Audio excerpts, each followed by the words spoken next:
All right, we're ready to go. Hi, class. So today what I want to go over, first I want to discuss your comments on the discussion and the assignment that you did on the module on communication. And then I also want to talk a little bit about speech apprehension. That's the module that you're dealing with this week, and probably one of the biggest concerns that most of you had going into this class. How do I deal with the anxiety and the nervousness associated with public speaking? Also, too, just a couple quick announcements before we get any further. There's a few of you that I haven't heard from. You haven't turned in any of the assignments. I looked on the Canvas page. You haven't done any work on Canvas.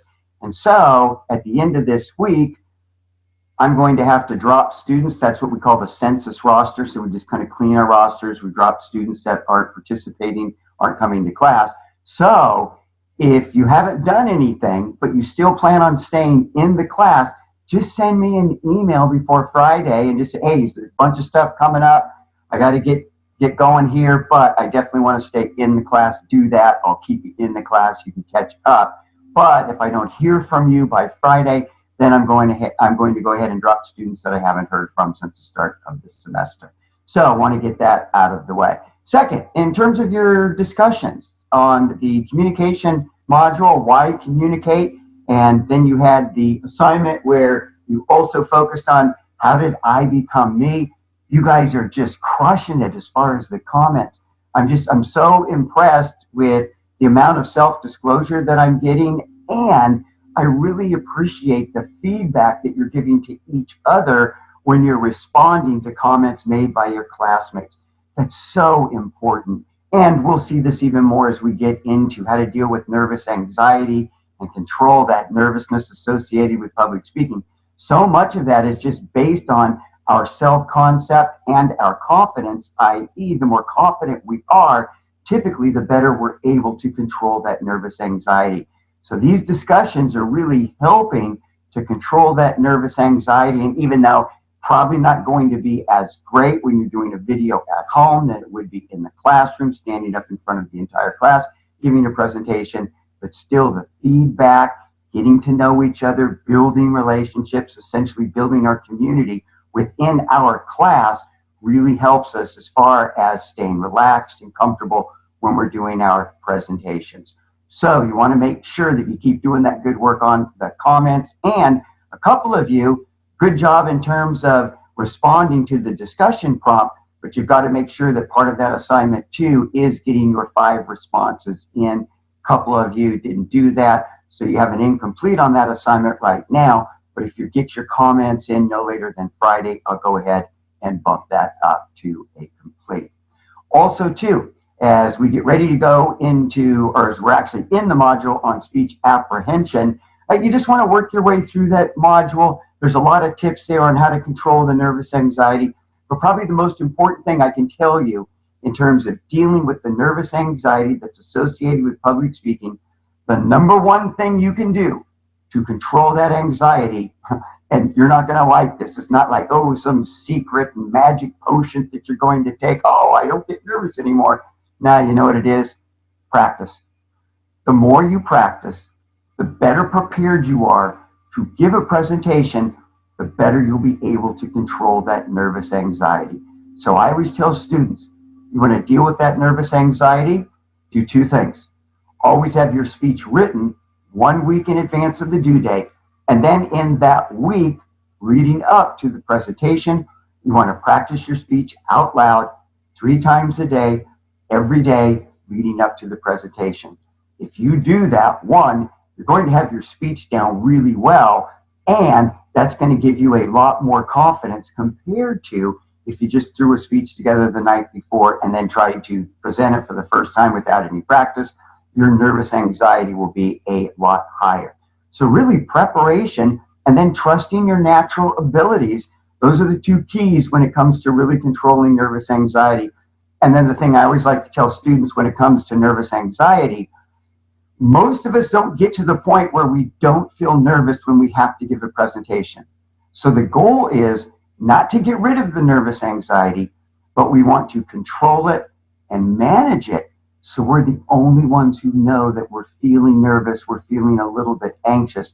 So the key with controlling nervous anxiety in public speaking is to control it so it doesn't manifest itself, so it doesn't disrupt the overall flow of the speech. So real important concept. And then the last thing that I wanted to talk about, just in terms of your discussions, and especially focusing on Maslow's hierarchy of needs, focusing on self-esteem and self-actualization. And for a lot of you, you've got those first three categories set. It's that self-esteem. Just remember that you are in control of your view, your perception of yourself. And we can do a lot to improve our self-esteem with what I call self-talk or intrapersonal communication. That's that little voice inside of our head. I call it your yammy yammy. And it never stops talking. It's always talking, even when you're in a conversation. In fact, you really want to work on improving your listening skills, really work on controlling that inner voice when you're listening to someone. Instead of formulating the next thought, so as soon as they take a breath, bam, you're in with your comment.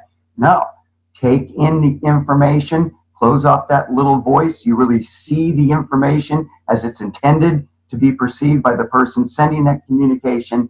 So controlling that inner voice can really help us in terms of dealing with nervous anxiety. So use a lot of positive self-talk. I really believe that we are what we tell ourselves we are. If you tell yourself, I'm a terrible public speaker, you're probably going to be a terrible public speaker. But start focusing on that language. Start telling yourself, you can be a good public speaker. I have lots of natural ability and talent. So use that self-talk to really build your self-esteem. Because really, it's getting that self-esteem that then allows us to get to that next step, to be self-actualized, to be all that we can be. Well, I didn't have any takers, nobody here, but I still hope you find the information helpful. Also, too, if you have any questions, make sure you send me an email. And again, I'm not opposed to holding class. In fact, a lot of you really mentioned that you weren't big fans of the synchronous learning, right, where we don't have the face-to-face communication.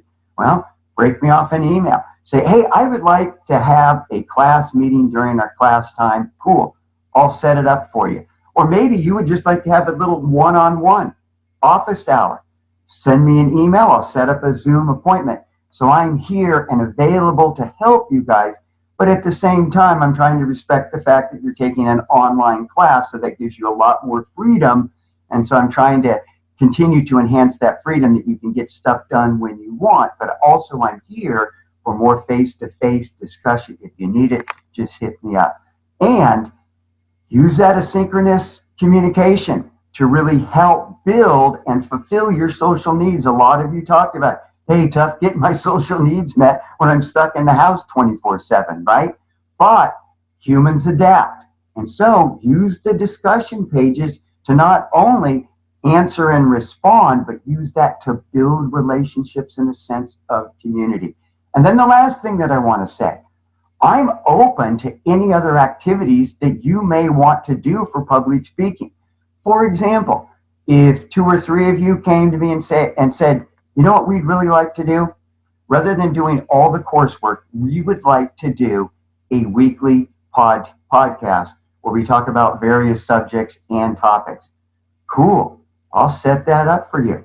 2 semesters ago, I had 5 students that wanted to do a weekly podcast. They were all in my public speaking class. So instead of coming to class, they came to the TV studio once a week. We did an hour podcast. So I'll work with you. If you have some creative ideas, as long as it's going to help you develop your public speaking ability, I'm down. So you can be creative. You can think out of the box, especially since we're doing everything online. That gives us the opportunity for a lot of creativity that we wouldn't have if we were in the classroom. And then also, I'm the director of the Solana College Sports Network. So I pretty much run our TV studio. So we have access to a TV studio. We've got to make sure that we're following the social protocols. Everybody's wearing a mask. We only have 5 people in the studio at a time, but we can do shows in the studio. If you want, go to the Solana College Sports Network YouTube channel and check out some of the panel discussions to give you kind of an idea of some of the things that we can do in this class if you're interested. But for right now, for this week, get your heads down, keep working on dealing with that module on controlling speech anxiety. And we're going to keep working on learning all that we can about communication, about public speaking. In a couple of weeks, we'll start getting into what I call the really good stuff, how to structure and organize speeches. You know, I did a lot of public speaking before I went back to college. I was about 25 when I went back to college to start working on my degree. But in between the time between graduation of high school and the start of my community college career, I had done a lot of public speaking. But the thing that I didn't know is that there are structural paradigms that you can follow to really help you organize and present your information. That was one of the greatest things I learned when I took my first speech class. Oh, there's a way that I can organize all my bullshit? Cool. And that structure and organization really helped me to continue to grow and develop as a speaker. So that's right around the corner. But for now, we're learning all of the concepts that will help to make us good public speakers. Then once we get to week 7, now we start getting into a lot more presentations. All right. Hope you guys are well. Look forward to reading more on your discussions. And too, as far as grading, I have 6 classes this semester. And so I have 3 public speaking classes. I've got a group communication class, and I've got a couple sports broadcasting classes. And since we're online, I have a ton of grading every week. I do my best to get your stuff graded and back to you. But if I haven't got to your stuff yet, I'm working on it. I just started yesterday on the discussion videos from last week's module.